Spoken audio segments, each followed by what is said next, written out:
যারা যারা এখনো রাধারানী উপলক্ষে যারা প্রণামী দেননি যথাসাধ্য প্রণামী জানাই। হরে Krishna Krishna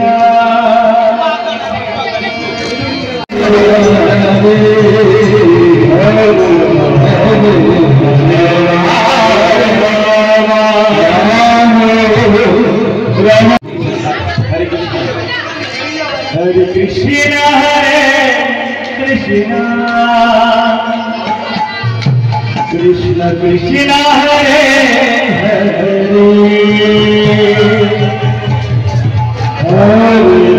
Rama Hare Rama। রাধারানীর শুভ আবির্ভাব তিথি, সে উপলক্ষে সারা বিশ্বব্যাপী ইসকন রাধারানীর এই জন্মতিথিকে পালন করছে। আমাদের আগরতলা শহরে মঠচৌমুনিতে আমরা খুব বিশাল করে অনুষ্ঠান করছি। সবাই প্রসাদ ব্যবস্থা রয়েছে। রাধারানীকে আমরা অভিষেক করলাম, পুষ্পাঞ্জলি দেব এবং অনুষ্ঠান খুব সুন্দরভাবে চলছে।